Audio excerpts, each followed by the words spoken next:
Hello, everyone, and welcome to this podcast, The Bill Gephardt Show. We have a huge show, which is an exclusive one-on-one interview with former Utah Governor Jon Huntsman, who is also running to get his old job back in a really tight race. And right now, as you probably know, he is battling COVID-19. While he is clearly under the weather for this, he did feel good enough Friday to talk to me in a fascinating chat that covers a whole bunch of topics from his experience with the disease and how he's feeling now. He'll talk about what it's like serving as ambassador to Russia and China under what you'll probably agree are two very different types of bosses, Barack Obama and then Donald Trump. He says that experience gives him a leg up on the governor's race. And also, is he considering another run for president like he did in 2012? Now, before we get going, we've decided to let this interview with Jon roll in its entirety. So we'd like to mention our sponsors who pay for this and are great supporters of local journalism. We're going to mention them off the top. I hope you support them because they're the ones that support us and allow this to keep going, including Dream Dental Implants and Dr. Brian Hendricks in Salt Lake City. He is an innovator in dental implant surgery and a creator of all-on-4 dental implants. He not only does this stuff, but he also teaches it. I want to thank One Wire Fiber Communications. Adam Sessions and his team are experts in business communications, the internet, phone services, including video conference calls, all those things we're doing now when some of our employees are working at home. They make things easy and they save money. They've done it for me. Also, I need to mention John Holland at All Utah Plumbing, Heating, and Air. Great guy with a great sense of humor. He's not only a master plumber and licensed contractor, he's also making a foray into DIY. You know, do-it-yourself stuff in an intriguing marketing plan. You can see his stuff at allutahplumbing.com. Also, ES Solar, solar energy for your home. They put solar energy into my home. It is a no money upfront situation, and they make it so your electricity needs cost less than what you're paying now to the electric company. That's what their engineers do. Please support them because they support me and what we're doing. All right, look who we've got now joining us, Jon Huntsman. I don't know if he'd start off by calling himself a musician first or an ambassador or a governor, but Jon, welcome to the program. Well, Bill, it's such a pleasure to be with you. I guess there are a lot of ways to describe me, both good and bad, but right now we're just temporarily under the weather, and I'm a proud candidate for governor of the greatest state in America and trying to keep up a pace which is down considerably, but we're doing our best. You have, before we get into that, you have COVID right now. You were tested. How you feeling? How you doing? What's it like? Well, it's interesting. It's so variable because, every hour it changes. You might feel good for an hour, and then the next hour you feel like you've been hit by a train. You Wow. get shortness of breath, and you get cramps here and there, and then you get really feelings of nausea. And so you just do your best through the day. And, I take great solace, Bill, in the fact that we've got a lot of people going through this, and I'm grateful for, my general health because a lot of people are going through this and they have pre-existing conditions. They have things to really, really worry about. But beyond that, what we've come to find, the anxiety and the uncertainty associated with somebody in the household getting it. Yeah. Because I've got many in my household, one with serious pre-existing conditions is a juvenile diabetic. And we went days without knowing what it was. And I got a negative, which was false, and thought, boy, this is great. I can re-engage with everybody, which I did for a couple of days. Then I got the call saying, sorry, but that was wrong. Yes. And then the state said that they had, someone had opened the container of my test and they had invalidated it. So we had to start from scratch. So I went in for another test and that came back positive. And does this bother you about the testing system? I mean, of all people, we think somebody would, I guess I would think anyway, that somebody would personally handle your sample, and yet it got messed up. You had COVID, you had the virus, you were tested, it came back negative, and then you still felt lousy, so you were tested again, and this time it came back positive. And this is what you're saying, in that period in between, you've exposed your family. That's right. Yeah. That's right. The test regime, first of all, great thanks to the public health professionals who are out there doing their very, very best in difficult circumstances. They are really professional, and they are trying to do everything they possibly can. The test turnaround time for the state is about 4 or 5 days, come to find. I have yet to find a place where I have been in contact, even one location overseas, that does it, that takes any more than, say, 24 to 48 hours. Yes. So there's a real backlog there. And when I talked to the county people, they didn't want to get into details about the state, but just said, we just don't have the turnaround time. Maybe it's a resource driven thing, but there just isn't the turnaround time. So that long turnaround time, Bill, leads to uncertainty and perhaps unnecessary exposure, which should be mitigated by an improvement in the turnaround time. And I'm just sharing with you my own personal experience. I've been through it, but I suspect that others have been through similar circumstances. All right. I want to talk about your run for governor here. Things are a lot different now than when I believe you left the governor to become an ambassador in 2008, if I'm not mistaken. What was it? 2009. 2009. Things are a lot different now than they were in 2009. Well, the budget is bigger. It's $20 billion. We have almost 1 million more people in our population. We have greater traffic jams, congestion. We have a higher suicide rate. And to my mind, we've got some enormously powerful opportunities today that we didn't have before. And a lot of it is brought on by the uncertainty of the world, the uncertainty of the country, and where labor, capital, and manufacturing will ultimately migrate. And I'm making the argument that this state, so it's a life elevated state. We came up with that slogan when I was last time.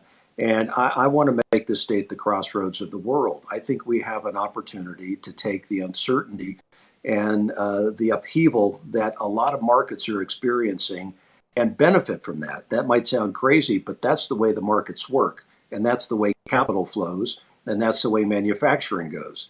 So I've never seen a greater opening and a greater opportunity for a lot of reasons for this state to really shine in the years ahead. And that's the premise that I want to put to the test by saying that we have an opportunity to double our economy, our GDP, from 180 billion bucks to 500 billion bucks. And that's the plan I put forward. So yes, there are changes, but a lot of it remains the same. A lot of the same players and different, a lot of the same challenges. Some of them are just more acute. As we grow, all indications are are we not the fastest growing state, or one of them? It used to be Texas and then California and some others, but I think we're right up there. And as we grow and as we get more millions over the next decade or so, and all of these ambitions that you talk about, I worry about, of all things, water, because there's an awful lot of desert in between Provo and Cedar City, if you know what I mean. Yeah. You hit on the issue. I asked my late grandpa, who was a very wise man before he passed, I said, what do you think this is before I ran for anything. Yes. What do you think is the number one issue that really is facing the state? And he thought for a moment, he said one word, water. And I put forward yesterday in a candidate forum, people were talking about affordable housing and transportation and infrastructure here and there. I said, I think we're putting the cart before the horse.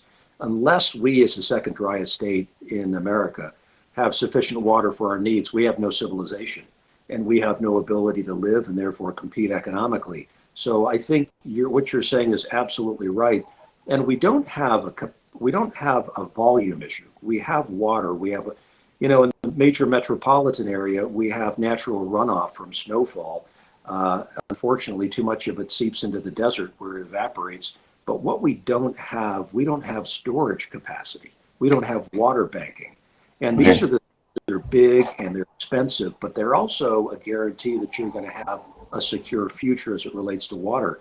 And I think we need to start looking at water banking and water reservoirs, even in small communities, as being as important as any kind of infrastructure that we talk about in this state. And is that a plank in the platform? Oh, I'm talking about that wherever I go. Okay. Yeah. And I guess where do we get the money from that? From the manufacturing that creates the profits? that business cycle, and somehow that gets into water banking? Well, we have, so I've heard that it's an economic issue. I don't believe that for a second, because Right. we do a lot of very expensive things. The state has bonding capacity. You can finance through your traditional means big projects like the Lake Powell pipeline project, which has been dormant for over a decade. It's Yep. just cheaper. So it isn't a financing problem. It's a political will. I see. We don't build big things anymore. We used to build big things. We don't build big things anymore. And because they're treacherous politically, they divide people, and they're difficult decisions to make. But I don't think we have a choice as it relates to water. We have to use the state's bonding and financing capacity to secure our water needs. User fees and how that is distributed can be worked out on the cash flow side. But I don't see any reason why we can't make this longer term investment in our state, because it's absolutely critical to survival, as you rightly state. When you ran for governor, when you decided to run for governor this time, did you expect, because I think you decided to run for governor before all this virus stuff and the protesting and the occasional riots, and that everything's a little discombobulated now. Was that an expectation? No, but it is an expectation, because I've seen all of this play out, just not in our own country. I've seen this kind of thing play out in other countries where I've lived. I've seen social revolt and upheaval. I've seen pandemics, not technically a pandemic, but I've seen the spread of serious virus in China before, and earthquakes, which occur in a lot of places. So there isn't anything that I've seen that concerns me, or that we can't become stronger and better as a result of, because we have nimble civil society in the United States, something other countries don't have. We have the ability to come together, reason, figure out how we go forward, and then lead out. That's the magic of our U.S. system. Other countries don't do that. They're under authoritarian systems. People can't speak, they can't organize. And so when you have major problems, it's generally the toppling of a regime. But what we have here, these are to be expected, although we've had an onslaught of many that I never expected to see in such a short span of time. But I haven't seen anything, even people taking to the streets, where we as a community, we as a state, can't be better and stronger as a result of what we learned from that, and how we come together and identify what might be amiss and go about fixing it. So that strikes you maybe the most about living abroad, of the things that you may have learned living abroad and then bringing it back to Utah? No, listen, and I've lived abroad several times. You you see a lot of craziness and uncertainty abroad. You see some pretty frightening situations from a public safety and an overall order standpoint.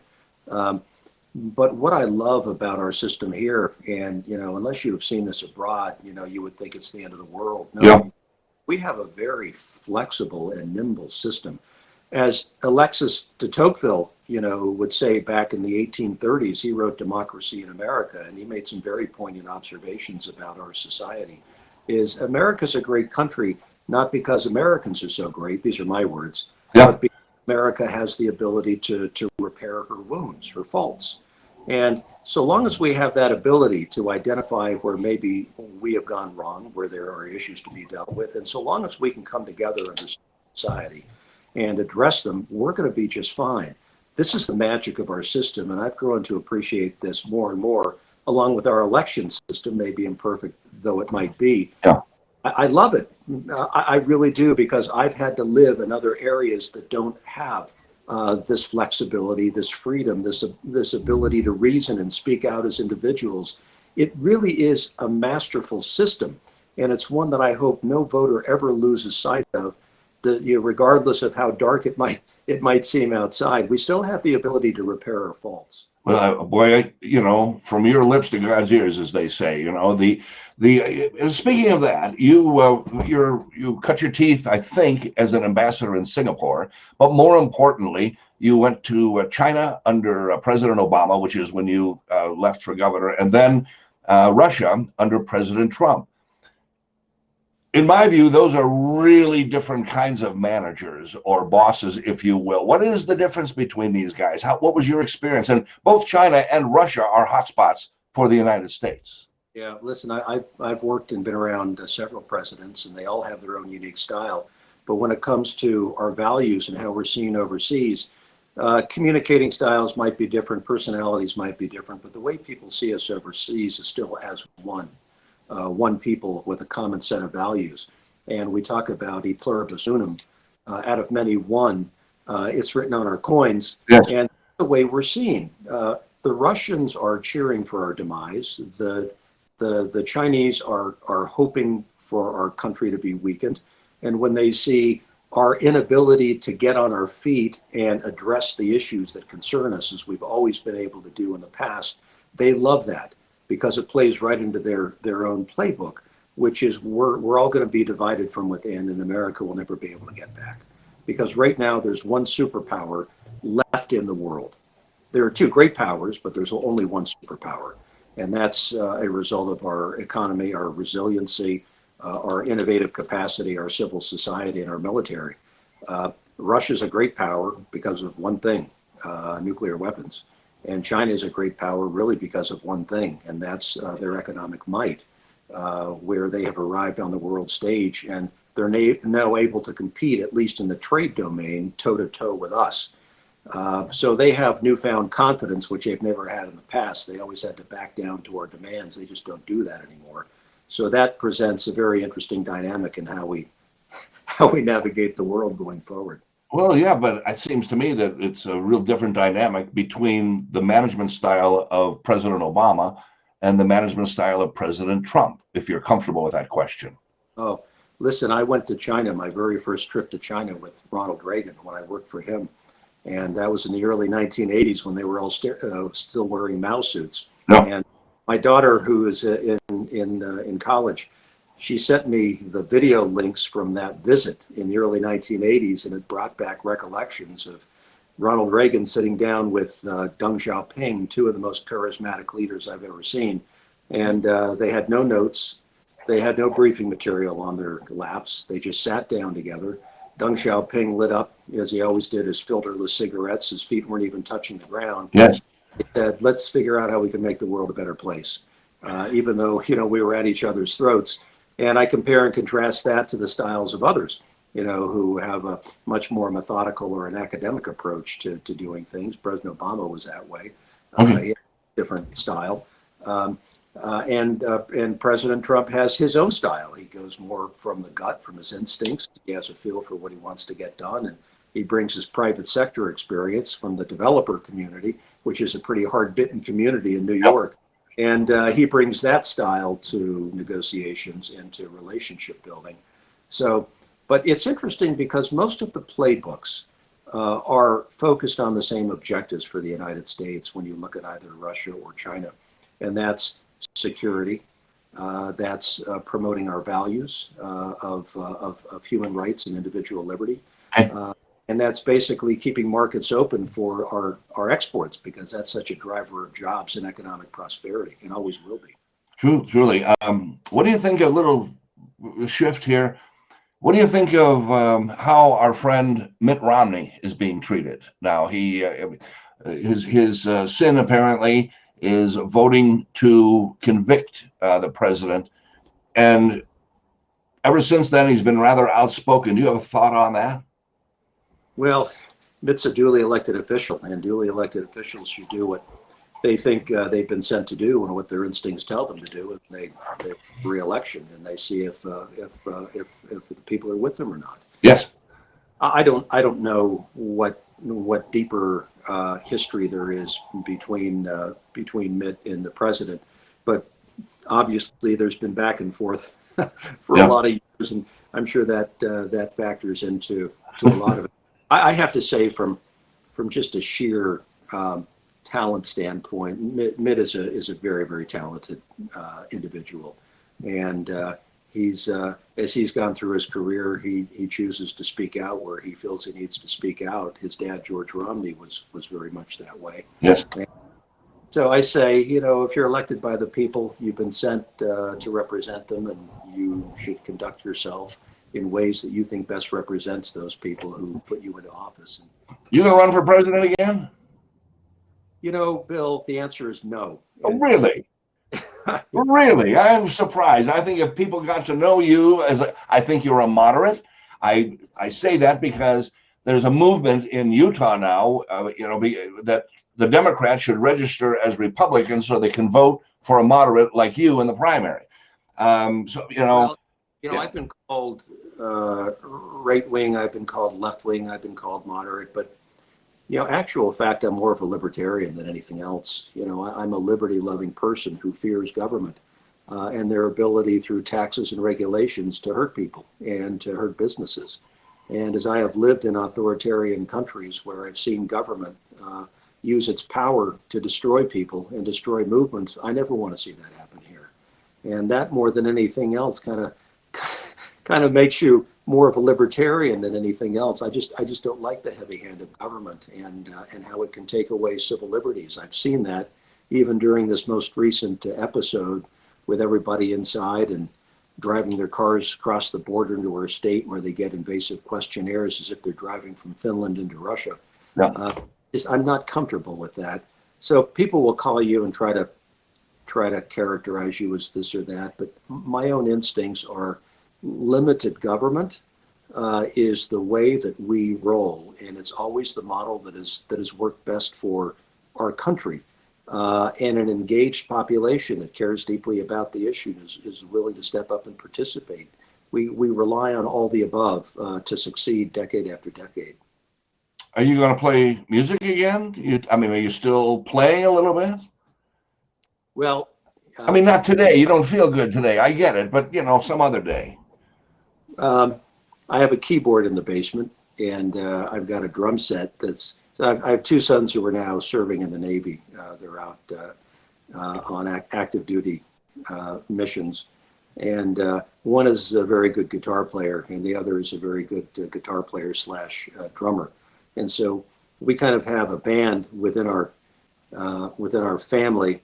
When I was governor last time, I had a band that practiced in the basement of the governor's mansion, and we'd go out and we'd warm up different acts that came through town. That was Mark Cobell and wasn't it the gang?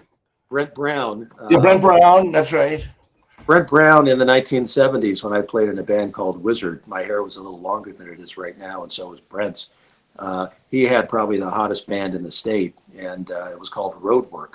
And he used to play his guitar even with his teeth. I think he was taking a chapter from ZZ Top, but he doesn't look like he would do that today. But he's still an extremely accomplished guitar player, and Mark is a great drummer. So and we had with Jamie on bass, who was a studio musician and had played with some of the best acts in the country as our bass player, holding the rhythm section together. So as you can tell, if I'd ever made it as a musician, Bill, I wouldn't be sitting here having this conversation with you. I'd be out practicing. Well, yes, you would, but you had a certain following in the state, and you've got so many things going on. And it's just fun talking to you about all that. And I hope we can come back and talk again, no matter what happens in the election, because it's just a pleasure talking to you. I haven't seen you in a while. I've actually seen your wife more than you because she gets her hair cut at the same place I get my hair cut, down at Joni Loyola's there. Okay, do you go in there too sometimes? No. No, I don't. no. And she's happy to be home. You must be happy to be home after all this traveling around. Well, this has always been home, and so we come back and forth regularly. That's just our lives, and this is home base for the kids, regardless of whether they're deployed in the military or working here and there. And this has been home for 7 generations. Yeah. Kind of come and gone. Some serve and some have gone to work here and there, but this is the center of gravity, as it will be for 7 more generations, I hope. Okay. So that's how we roll, and so you never are not keeping tabs on the pulse of the state and the people as you go back and forth and come in and out. All right, Jon Huntsman, I hope you're feeling better very soon. We'll all keep a very close eye on that, and thanks for joining us here today. It's been a real pleasure. It's a great honor. Keep up the good work. Thank you. All right, that'll do it for this podcast of the Bill Gephardt Show. We'll talk to Jon Huntsman again when he starts feeling a little better. In the meantime, those sponsors that I'm asking you to support, because they support and make all of this possible, I have put together some of their videos, if you will, and they follow right now. See you next time. I'm talking to Adam Sessions now, and I wanted to invite him in here today because we are in a kind of a different time, kind of a crisis time, kind of a time when we're all a little bit more thankful maybe that we have the internet, and that's what OneWire specializes in, the fastest internet available and voice over internet telephone, VoIP, voice over internet communications. Adam, welcome. Hi, how are you? I'm good. Is that true? My assessment that things are changing? They're changing very quickly from almost day to day, for sure. Okay. And what are you doing about that? How's that affect you? Well, it's certainly been a very interesting time. We've chatted previously about the fact that we've moved all of our employees home, and they're facilitating running our business on a day-to-day basis, which is communicating with our customers. Yep. And helping them make sure that their businesses are running smooth. And it's certainly not been without its challenges. There are days that I feel like we're certainly better at it than others. But you know what? You're not the only one working from home anymore. I mean, Yeah. isn't that kind of what's happening? All these businesses, when like mine, and I had a bunch of telephones for people all over the business, and now I've got a whole bunch of telephones spread out all over several counties, thanks to you, and we're working from home. Are you finding that to be the case? And is that a difficult thing to do? Well, it's not as difficult as it may seem. A lot of people have actually made the transition to working from their PC, kind of like this. So their physical phone may still be at the office, and they're working from what's known as a web phone or a soft phone. We've seen that trajectory has really gone through the roof in terms of people adopting that technology, and then they're also baking in their phone app, and really. They can start thinking about work really as more of a space that they exist in rather than a physical place. And is this difficult? You talk computer language, and some people are busy plumbing all day, and some people are roofing all day and doing investments all day, and they don't have time, and they don't want to know everything there is to know about internet communication. So, I mean, do you guys come in and teach people about this stuff, or how does that work? So absolutely, we're pretty hands-on. It's very much more of a boutique experience in terms of the setup and the configuration, and then the education process from a training perspective. Once the switch has been made, but believe it or not, it's very intuitive. So there's the vast majority of folks just kind of pick it up and understand that it's really designed to be picked up quite easily. And the process is generally speaking pretty easy to work with. How pricey is this? I mean, where do you guys fall on the price spectrum, and how pricey is this to, I guess, have your company come in and change my office phones around, or for me to? And by the way, I can take my office phone and put it under my arm and bring it home and plug it in. Is that how pricey is that? So you're absolutely correct. You can take that phone home, and it is mobile. It's actually when I compare against the traditional regional bell companies or the traditional phone lines, we're generally saving people anywhere from 20 to 25%. Now that can vary a little bit, but it's much more cost effective in terms of both the capital expense to acquire the product as well as the operational expense to run the product. All right. And just by way of example, here's my office phone. I'm talking to you from my home now, but this is the phone that you installed that I put under my arm and just brought to my home. So it's really as easy as that to do. And 20% less, you suppose. I know I'm paying a little less for my phone service. Yeah, absolutely. What people don't always understand is that a phone line is really just a connection between you and the outside world. There's no features. There's really no functionality with it. You are forced to plug that into a phone system, a traditional phone system that might have the intelligence. Whereas now with voice over IP, all of the feature sets are baked into the cloud. So once you're accessing the internet, all of the voicemail to email, call recording, if you use something like that, all the reporting features that are there, the auto attendance, all the different things that you might use are in the cloud, and it's much, much more cost effective than simply buying a phone line from the traditional phone carriers. All right, Adam Sessions, I want to talk to you again as we continue to move through these rather difficult times. You've moved me through nicely, and I appreciate you coming on here today.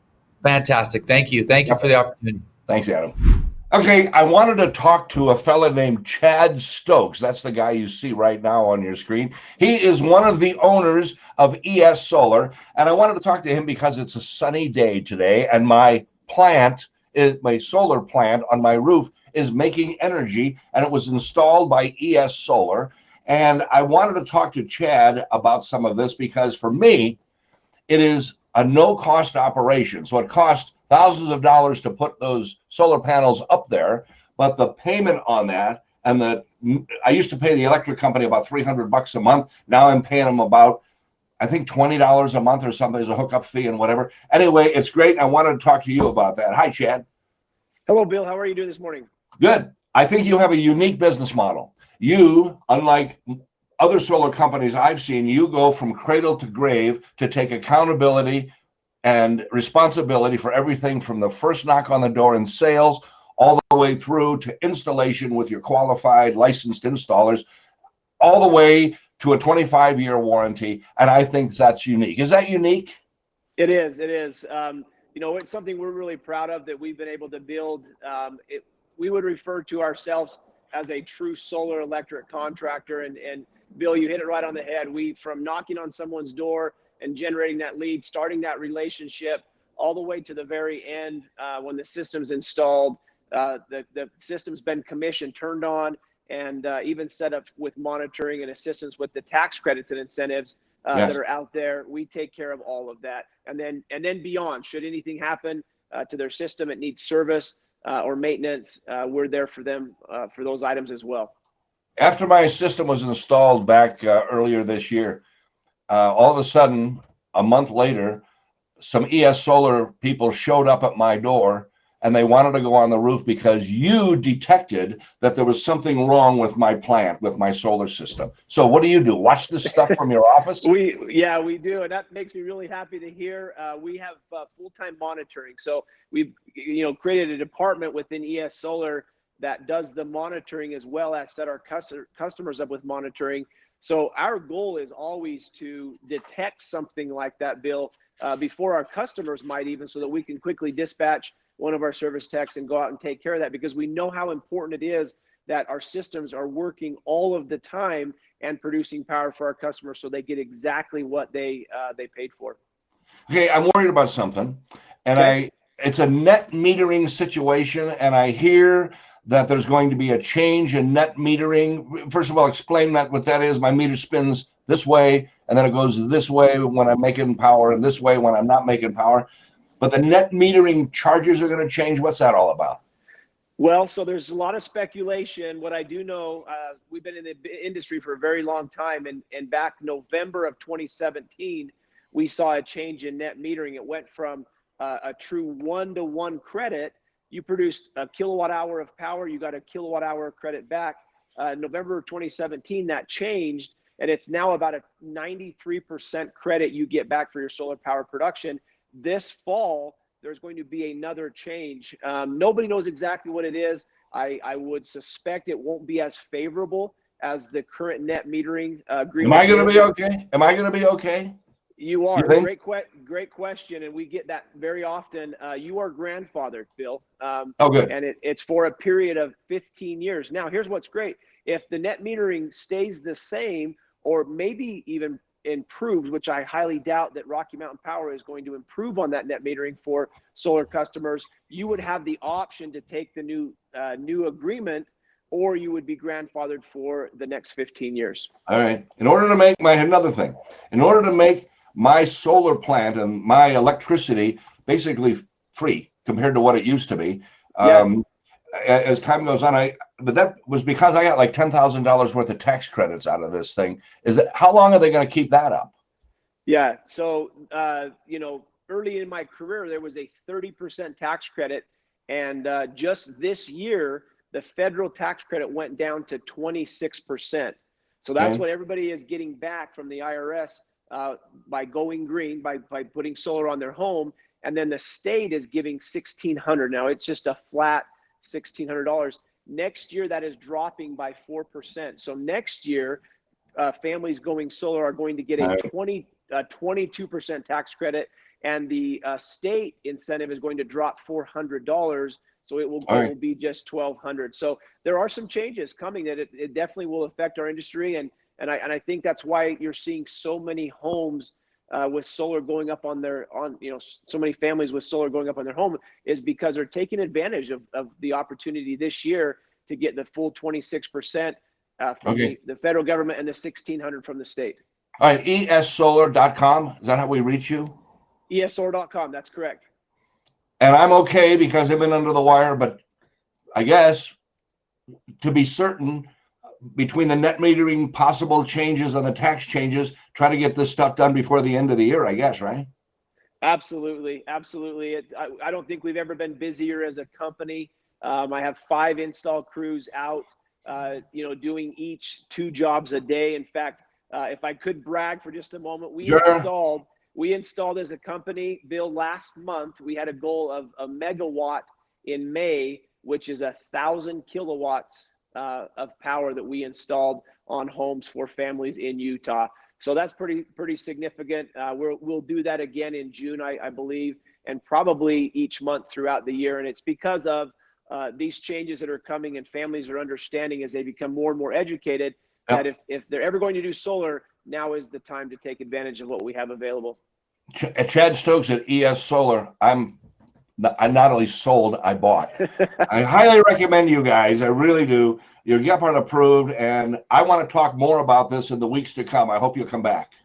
Absolutely. Thank you for having me. Please tell Carol I said hi. I will. Chad Stokes with ES Solar. Thanks for joining us. All right, you know what? A lot of businesses are now adjusting to the new normal after this pandemic, some of them trying to figure out a new way to do business. One of those is my friend Jon Holland with All Utah Plumbing, Heating, and Air. Hi, John. Good morning. You are going into an adventure in DIY, do-it-yourself, adventures in DIY. You're going to start helping people learn how to do what you do. Is that the idea? That's correct. Yeah, helping them with small projects, things like that I feel that no worry, just take your time. You should be able to fix some of these things yourself. And then if you run into a problem, give us a call. Well, like what? I mean, like sprinkler systems or we've done a little bit of sprinkler systems, backflow prevention. We just did a video on that. And then we've done some toilet ones. We're going to do some more toilet repair stuff, all the way to faucet install. Let's stop with toilet repair. How far will you let me, if you will, go on, say, toilet repair? Well, all the way to pulling that toilet, putting a new wax ring under it, rebuilding the toilet, which is the parts inside of the tank, things like that, just to help people really be able to fix all those things. What if I got a crack in the pipe on the exit pipe, on the drain pipe? Yeah, that's a little more difficult. I haven't decided if I'm going to get into cutting sewer lines and stuff, but believe it or not, we probably will do some videos of at least showing us how to do it, this is how we do it. And then people from there might go, I don't want anything to do with that. But at least we kind of showed how we cut something. Do you know what I've thought when I do my DIY stuff? Sometimes I take a look at a project and I say, I may have to call the plumber or heating and air guy, but I don't think I can do any damage by at least taking it apart to see if I can figure out what to do. And when I get stuck, I may be embarrassed, but I'll call the guy. What sort of an attitude is that? Because I really have that attitude. Yeah, actually, that's very true. There is the old, well, you did this and you tore it all apart, and this is horrible. Well, that's not necessarily true. I say if people are mechanically inclined, so that's what I'm good at. mechanically inclined. If you want to dig into it, dig into it. Though you can't do almost anything that we can't fix, that I can't fix. I'm a little So worried about electrical stuff, to tell you the truth. I'm a little yeah, worried about fooling around with the gas pipes, that sort of thing. I'm a little geeked about that. Is that I suppose that, would you draw the line there for me not being a licensed anything except driver license?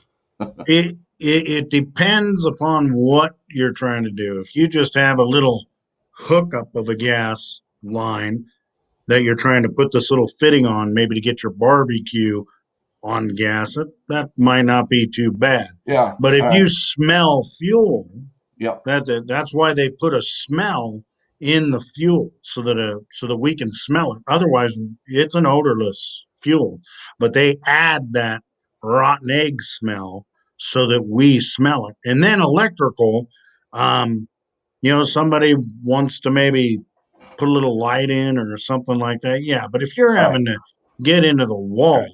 or something like that, yeah, I would call a licensed, Yeah. person for that. Now And you do some DIY stuff. What you were doing garden or something like that, weren't you? well, yeah, but garden is hardly DIY. I mean, it is. Still kind of fun. It is fun. And I Yeah. also find it fun to tear into the plumbing a little bit and tear into the electrical stuff a little bit. And sometimes I'm very successful, and sometimes I wind up calling a guy like you, when I can't fix it, which is fine. But where are you going to put these things? Where are we going to, what, 2 or 3, 4, 5 minute videos that you'll take me through the steps on fixing plumbing, electrical stuff, heating, air conditioning? Yeah, actually, our videos are typically all the way to 15 minutes to really try to get into detail. They're going to be YouTube, Facebook, our website, Instagram. They're going to these platforms. We will be doing some live in the future. And we're also branching out to other things like possibly gardening, maybe some racing. Gardening? What do you know Yep, about gardening? You I go to actually know a school lot. you do? Actually, before I was ever a plumber, Yeah. I was a landscaper. Oh, is that right? That's why we do sprinkler repair, Well, that's hauling because rocks. That's I did hauling that rocks. That's before not anything. throwing. That's hauling rocks around. Landscaping, That's isn't right. It's hard work, but it gives you some guns. At any rate, it? This it but yeah, does. we're going to be doing many things with this DIY. Not just sticking to this. I want people to stick Yeah, around and go, hey, we're going to cook something this time, or we're going to go look at this golfing, or we're going to go that's right. look at Bill's sailboat, or whatever we're Yeah, doing. Just fun things. It needs to be fun, and when we can, throw some education in about the fun thing that we're doing. I'm right. There are going to be we're kind of helping with keywords and SEO for all this stuff that you're doing. But what's a good place to look? Is it all Utah Plumbing, Heating, and Air, or Jon Holland, Yep. So if or our what do you look website, for? you bet, our website is allutahplumbing.com. And then the YouTube, it's the All Utah Plumbing and the Instagram. You guys will cut this out of there, but with that question there, I'm still working with my guy, to be honest with you, to figure out what are my freaking addresses. I Hey, think they're All get Utah in Plumbing, but line. that's a good question, Bill. Get in line when it comes to figuring out the internet. There are people we hire to do that, just like we hire people sometimes to do our electrical work, if you will. Okay, Right. Jon Holland, we can all Utah Plumbing, Heating. No, what's the website again? All Utah Plumbing? Plumbing.com. Plumbing.com. And that's where you can find a whole bunch of these DIY videos. And you're going to do them for a long time to come. I hope. We'll see. Jon Holland, All Utah Plumbing, Heating, and Air. Thanks for joining us. Thank you. Have a good day. You betcha.